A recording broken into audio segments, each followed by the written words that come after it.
તો દોસ્તો આપણે આગળના વિડીયોમાં ફૂલ અહીંયા કોપી મૂકી દીધા હતા, બરોબર છે. અને કમ્પ્લીટ વર્ક અને રન કયા છે, કલર કઈ રીતે સેટ કરવાના એ પણ કહી દીધું હતું, કઈ રીતે કલર ફેરવવાનું. તો આજના વિડીયોમાં આપણે આ જે પત્યું છે, આ ડાળિયું, એ કઈ રીતે બનાવશું અને આને જે બોર્ડર આપવાની જે બાકી છે એ બાકી હતી, તો એ કઈ રીતે બનાવશું. અને આ જે સ્ટાર અને રન છે એ આપણે અહીંયા થોડોક ભાગ બનાવીને શીખી લઈશું, બરોબર છે. આજે આ વસ્તુ છે કઈ રીતે બનાવવી. તો સૌથી પહેલાં અહીંયાથી આ ડ્રોઈંગ કરવાનું છે. એમાં પણ ઇનપુટ એ લેવાનું છે અને વર્ક છે કોન્ટોર, એટલે અહીંયા કોન્ટોર એનું સ્પેસિંગ રાખવાનું છે 3.5. આ વસ્તુ થઈ જાય પછી આપણે અહીંયાથી આ જે બે પત્તી હોય ને, માનો કે કોઈ પણ આ રીતે દોરવાનું આવે ને ત્યારે બે પત્તી હોય ને એ જ્યાં જોઈન્ટ થતી હોય અહીંયા સુધી જોઈન્ટ છે, પછી અહીંયાથી જગ્યા પડે છે.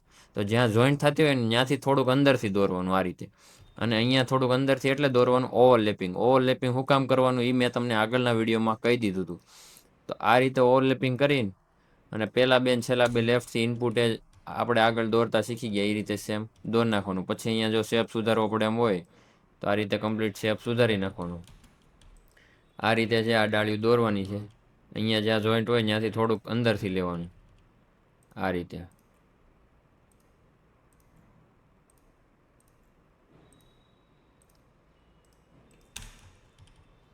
આ થઈ ગયું. ત્યારબાદ આ છે તો એ પણ એ રીતે જ લેવાનું છે. જોઈન્ટ થતું હોય ત્યાંથી આ રીતે લઈ લેવાનું, એને પછી આપણે રિસેપ કરી નાખશું.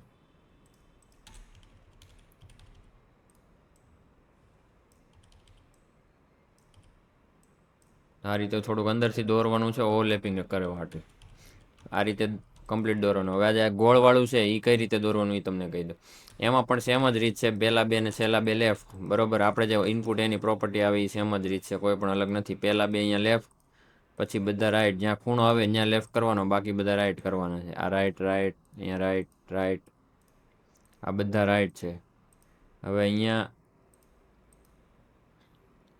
રાઈટ કર્યો અને અહીંયા ખૂણો છે એટલે અહીંયા લેફ્ટ કર્યો. અહીંયા આ બાજુ પાછો રાઈટ, આ બાજુ પાછો રાઈટ ને છેલ્લા બે લેફ્ટ. તો આ રીતે કમ્પ્લીટ થઈ જશે. આને પછી રિસેપ કરી અને જાડા પટલી હોય તો એ બધું સેટ કરી નાખવાનું. કમ્પ્લીટ શેપ લઈ લેવાનો. ગોળાઈમાં ક્યાંય ખાડો ન હોવો જોઈએ એ રીતની ગોળાઈ લેવાની. આ રીતે તમે માઉસની જે ક્લિક છે એ પકડીને 2 પોઈન્ટ આરે સિલેક્ટ કરીને પણ તેને રિસેપ કરી શકો છો. આ રીતે રિસેપ કરવાનું છે.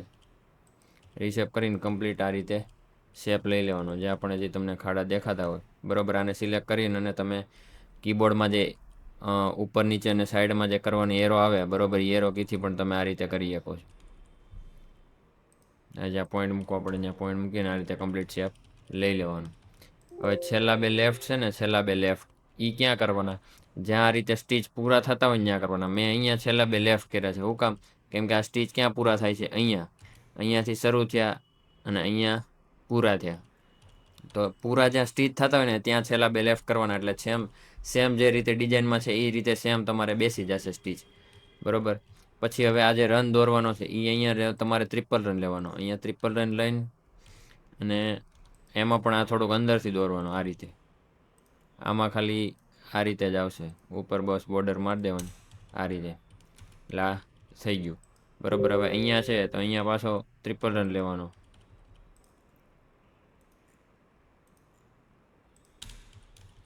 હવે અહીંયા છે ને તમારે પોઈન્ટ અડાડવાના છે. જ્યાં રનથી રન આવે ને ત્યાં તમારે પોઈન્ટ અડાડવા પડશે, કારણ કે રનની અંદર ઓવરલેપિંગ થાય નહીં, બરોબર. વર્ક આવે ત્યાં બધી જગ્યાએ તમારે ઓવરલેપિંગ કરવાનું છે. રનથી રન આવે ત્યાં પણ તમારે પોઈન્ટ અડાડવાના છે.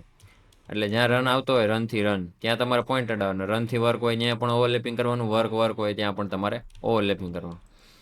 હવે આ રનની લેન્થ કેટલી રાખવી એ તમારે એમથી ડિઝાઇનમાં માપી લેવાની.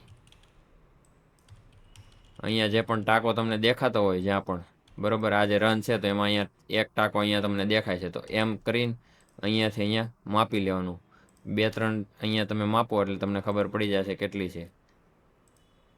અહીંયા આપણે એવરેજ 4ની આવે છે, બરોબર. તો આપણે 3.5 કે 4ની જેટલી રાખવી એટલી આપણે અહીંયા 3.5ની લેન્થ રાખીએ.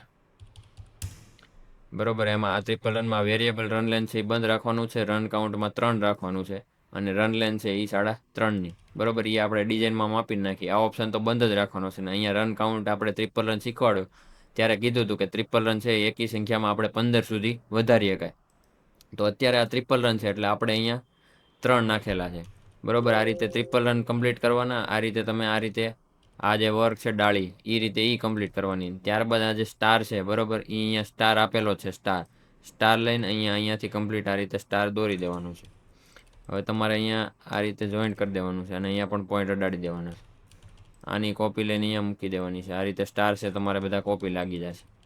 બરોબર, તો આ રીતે આખી આ ડિઝાઇન છે એ કમ્પ્લીટ થઈ જશે. પછી હવે આ જે વસ્તુ છે બરોબર, એ પણ ઇનપુટ એથી બનશે અને આમાં સાટીન છે. તો ઇનપુટ એ લેવાનું છે, અહીંયાથી પહેલાં 2 લેફ્ટ ને અહીંયા પહેલાં 2 લેફ્ટ, એન્ટર.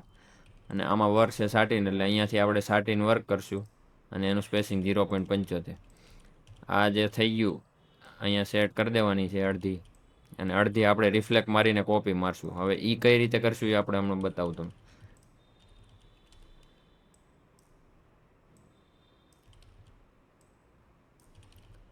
આ રીતે અડધો ભાગ બની ગયો. હવે આને છે ને કોપી કરવાનો છે. કોપી કરવા માટે કંટ્રોલ ડીથી છે ને કોપી થશે. ઉપરને ઉપર કોપી કરવી હોય તો કંટ્રોલ ડીને રાઇટ ક્લિકથી ખસેડો તો પણ શું થઈ જાય, કોપી. આગળના વિડીયોમાં આપણે બેઝિક જે ટૂલ શીખ્યા હતા એમાં આગળ આવી ગયું છે કોપી કઈ રીતે કરવું. તો આને સૌથી પહેલાં કંટ્રોલ ડી કરવાનું.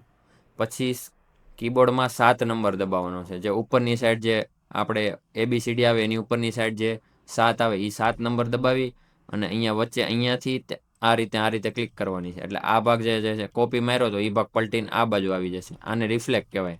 બરોબર, ક્રોસ રિફ્લેક્ટ છે એ કરવા માટે 7નો ઉપયોગ થાય. બરોબર, આ વસ્તુ ખાસ યાદ રાખજો, 7નો ઉપયોગ થાય ક્રોસ રિફ્લેક્ટ મારવા માટે. આ રીતે થઈ ગયું. પછી આને પણ તમારે ગ્રુપ કરી દેવાની છે કંટ્રોલ જીથી, ને આને પણ રાઇટ ક્લિકથી કોપી લઈ લેવાની અને જ્યાં જ્યાં હોય ત્યાં આને કોપી મારી દેવાની. આ રીતે જ્યાં જ્યાં હોય ત્યાં આ રીતે બેસાડી દેવાની. આ રીતે. એટલે આ રીતે આ વસ્તુ પણ અહીંયા તમારે કોપી થઈ જશે. આપણે જે ટ્રિપલ રન છે એ તમારે મેન્યુઅલી દોરવા પડશે. સ્ટાર છે એ કોપી થઈ જશે અને આ ડાળી છે એ બધી તમારે દોરવી પડશે. બરોબર, અને આ ફૂલ છે એક ફૂલ દોરીને અહીંયા ફૂલ દોરતા આપણે શીખી ગયા એ રીતે આ ફૂલ દોરીને એ પણ અહીંયા જ્યાં સેટ થતું હોય ત્યાં એ કોપી થઈ જશે. એટલે ડિઝાઇનમાં બીજું ક્યાંય નવીન છે નહીં.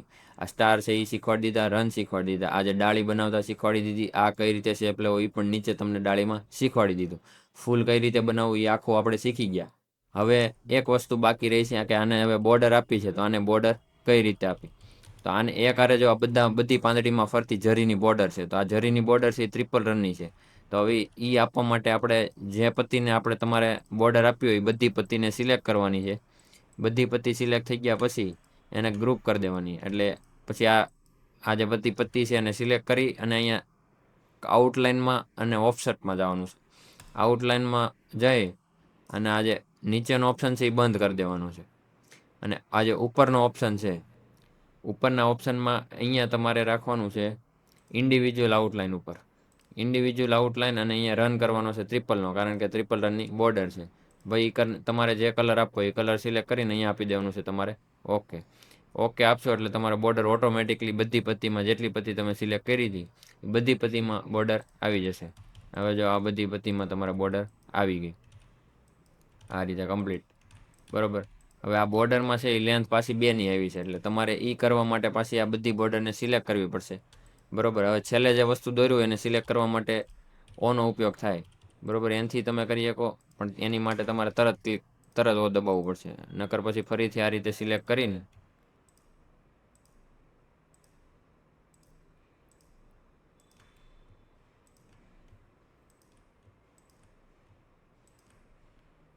અહીંયા 3.5ની લેન્થ આ રીતે તમે નાખી આપશો. અહીંયાથી પાછી લેન્થ કરી દેવાની, અહીંયા નાખી દેવાના 3. ઓકે, એટલે આ છે આપણી આખી બોર્ડર છે એ કમ્પ્લીટ થઈ ગઈ. હવે આખી માનો કે આખી ડિઝાઇન હવે દોરાઈ ગઈ છે. હવે આખી ડિઝાઇન દોરાઈ ગયા પછી કઈ કઈ વસ્તુ કરવાની એ હું તમને કહી દઉં. હવે મેં તમને કલર ફેરવતા શીખવાડી દીધો હતો. હવે માનો કે આપણે જરીને પીળો કલર છે તો આ રીતે અહીંયા આપણે જરીની જગ્યાએ આપણે બધે પીળો કલર આપશું.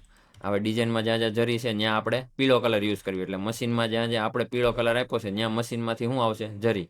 એટલે જરીનો આપણે અહીંયા આપણે કલર પીળો આપ્યો છે એટલે આપણે જ્યાં જ્યાં જરી હોય ત્યાં પીળો કલર આપવાનો. હવે આપણે અહીંયા જરી હતી ત્યાં પીળો કલર આપી દીધો. બ્લુ કલર છે ત્યાં આપણે આપેલો છે લાલ કલર, અને આ જે ગુલાબી કલર છે એની જગ્યાએ આપણે આપ્યો છે ગ્રીન. પછી આ જે કથ્થાઈ કલર છે એને આપણે કલર બદલવો પડશે. એને આપણે બ્લુ આપી દઈએ અહીંયાથી. એટલે આ હવે પરફેક્ટ કલર થઈ ગયો. હવે અહીંયા પાછી આ જરી છે તો આને આપણે આપવો પડશે પીળો કલર. ડબલ છે, સિંગલ છે, આને માટે પાછું પીળો. એટલે આ કમ્પ્લીટ આ જે કલર છે એ કમ્પ્લીટ ફરી ગયો. હવે આખી ડિઝાઇન તમારે દોરાય છે આ રીતે, અને તમે આ રીતે કલર સુધારી જાય પછી તમારે દબાવવાનું છે અલ્ટર સી. હવે તમે જેવું અલ્ટર સી દબાવશો ને એટલે તમે જેટલા કલર આ ડિઝાઇનમાં યુઝ કરેલા છે એટલા તમને અહીંયા કલરની લિસ્ટ બતાવશે. બરોબર, અલ્ટર સી દબાવવાનું છે. અલ્ટર સી દબાવો એટલે આ રીતે કલરની લિસ્ટ આવશે. કલરની લિસ્ટ આવે એમાં એક કલર સિલેક્ટ કરવાનો, પહેલો લાલ કલર છે, કોઈ પણ કલર હોય એક કલર સિલેક્ટ કરવાનો અને અહીંયા દબાવી દેવાનું છે તમારે ઓકે. હવે ઓકે જે કલરને દબાવશો ને એ કલર વધશે ને બીજા બધા કલર છે એ વહી જશે. હવે જેટલા આ એક કલર વધ્યો તો એક કલર પહેલાં તમારે ચેક કરી લેવાનો છે કે ભાઈ તમે જ્યાં બ્લુની જગ્યાએ લાલ વાપરો છે તો બ્લુની જગ્યાએ જ લાલ છે કે નહીં, એ વસ્તુ તમારે ખાસ ચેક કરી લેવાની છે. એ રીતે તમારે પછી બીજું બધું વર્ક પાછું લાવવા માટે તમારે દબાવવાનું છે શિફ્ટ એસ. શિફ્ટ એસ દબાવશો એટલે તમારું વર્ક છે એ પાછું આવી જશે. અને એ રીતે ન કરવું હોય તો પાછું અલ્ટર સી કરી અને બધા કલર સિલેક્ટ કરીને તમારે અહીંયા ઓકે આપી દેવાનું છે. તમે જે રીતે આ એક કરીને ઓકે આપ્યું હતું અને બધું વર્ક પાછું લાવવું હોય તો આ બધા કલર સિલેક્ટ કરીને અહીંયા ઓકે આપી દેવાનું છે, તો પણ વર્ક પાછું આવી જશે. અને બધું વર્ક પાછું લાવવું હોય તો એની શોર્ટકટ છે શિફ્ટ એસ. તમે આ રીતે કલર એક સિલેક્ટ કર્યો હોય, હવે બીજું બધું વર્ક પાછું લાવવા માટે શિફ્ટ એસ દબાવવાનું છે. તો આ રીતે તમારે બધા કલર એક એક કલરને સિલેક્ટ કરવાનો, એટલે એ કલર વધે પછી જોઈ લેવાનું કે ભાઈ તમે પિંકની જગ્યાએ લીલો વાપરો છે ગ્રીન આપણે, તો પિંકની જગ્યાએ જ ગ્રીન છે ને બીજે આડાવડે વપરાય નથી ગયો ને એ ખાસ ચેક કરી લેવાનું છે, નકર મશીનમાં પણ એ ડિઝાઇનમાં અલગ કલર આવશે. આ કલર ચેક થઈ જાય પછી આપણે કરવાની છે લેન્થ ચેક. હવે લેન્થ કઈ રીતે ચેક કરવાની? આ બધી વર્કમાં સ્પેસિંગ સરખું છે કે નહીં. આપણે જે કોન્ટોર વર્ક વાપર્યું તો આખી ડિઝાઇનમાં જ્યાં જ્યાં કોન્ટોર વાપર્યું છે ત્યાં બધામાં લેન્થ અને સ્પેસિંગ સરખું છે કે નહીં એ ચેક કરવા માટે તમારે કીબોર્ડમાં આ જે ABCD છે એની ઉપર તમારે જે 9 નંબર આવે એ 9 નંબર દબાવવાનો છે. 9 નંબર દબાવશો એટલે તમે જેટલા પ્રકારના વર્ક વાપર્યા છે એટલા પ્રકારના વર્ક અહીંયા તમને બતાવી દેશે કે ભાઈ તમે ટ્રિપલ રન વાપરેલો છે, આપણે અહીંયા ટ્રિપલ રન વાપરો તો અહીંયા બતાવ્યો. મોતી ફિલા અહીંયા વાપરેલું છે તો એ બતાવ્યું. કોન્ટોર વર્ક આપણે અહીંયા વાપરેલું છે. ઝિગઝેગ આપણે સ્ટીચમાં સ્ટારમાં વાપરેલું છે. અને સાટીન છે એ આપણે અહીંયા સાટીન વાપરેલું છે. તો આ બધા વર્કની લિસ્ટ આવી ગઈ. તો તમારે પહેલાં સાટીન સિલેક્ટ કરીને ઓકે આપવાનું છે. સાટીન સિલેક્ટ કરીને ઓકે આપશો એટલે આ સાટીન જ્યાં જ્યાં છે એ સિલેક્ટ થઈ જશે. અને અહીંયા સ્પેસિંગમાં 0.75 લખેલું આવે છે. તો જો તમારે અહીંયા 0.75 લખેલું આવે તો એનો મતલબ એ થાય કે આ બધામાં સ્પેસિંગ સરખું છે. હવે હું એકમાં પણ સ્પેસિંગ ફેરવી નાખું. હવે આમાં હું બેનું સ્પેસિંગ કરી દઉં. હવે હું ફરીથી અહીંયા 9 નંબર દબાવીને સાટીન સિલેક્ટ કરું તો અહીંયા જો લખેલું નહીં આવે. લખેલું ન આવે એનો મતલબ એ છે કે તમારે બધામાં અલગ અલગ સ્પેસિંગ છે. એકમાં પણ અલગ હશે ને તો પણ અહીંયા લખેલું નહીં આવે. તો હવે અલગ હોય તો તમારે હવે અત્યારે તો આપણને ખબર છે કે આમાં અલગ છે, પણ હવે આખી ડિઝાઇન બહુ મોટી હોય તો એમાં આપણને ખબર ન હોય કે કઈ જગ્યાએ સ્પેસિંગ વધારે મુકાઈ ગયું છે, કઈ જગ્યાએ ઓછું મુકાઈ ગયું છે. તો તમારે શું કરવાનું, આ રીતે સાટીન સિલેક્ટ થઈ ગયું પછી અહીં લખેલું નથી આવતું ને ત્યાં આપણે જેટલું રાખવાનું એટલું લખી નાખવાનું કે ભાઈ 0.75. એટલે હવે અહીંયા તમે 0.75 લખી નાખો એટલે હવે બધામાં જો એક સરખું 0.75 થઈ ગયું એટલે અહીંયા લખેલું આવ્યું. એ રીતે તમારે બધા જેટલા વર્ક છે એ બધા વર્ક સિલેક્ટ કરવાના. જો ઝિગઝેગ કર્યું, ઝિગઝેગ સિલેક્ટ થઈ ગયું, એમાં પણ અહીંયા લખેલું આવ્યું. એ રીતે બધાને તમારે સ્પેસિંગ અને લેન્થ છે જો અમુકમાં ભૂલથી વધારે નખાઈ ગઈ હોય અથવા તો અમુકમાં ભૂલથી ઓછી નખાઈ ગઈ તો એ તમારે અહીંયા ચેક કરીને રેડી કરવાની છે.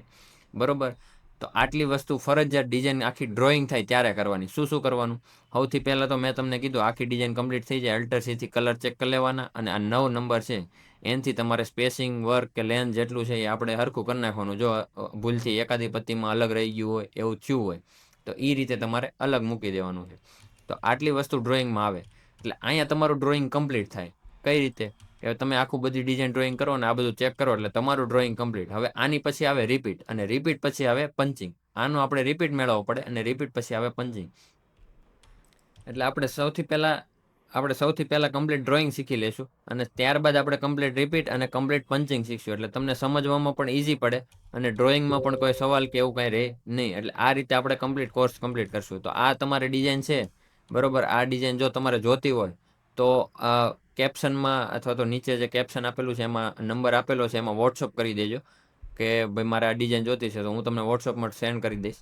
અને બીજી વસ્તુ એ કે તમારે જો પણ કોઈ પણ આમાં સવાલ હોય તો એ નીચે કોમેન્ટ કરી દેજો, એનો હું જરૂરથી રિપ્લાય આપી દઈશ. એટલે કોઈ પણ ઇસ્યુ હોય તો તમે મને કોલ પણ કરી શકો છો. નીચે કેપ્શનમાં નંબર આપેલો છે.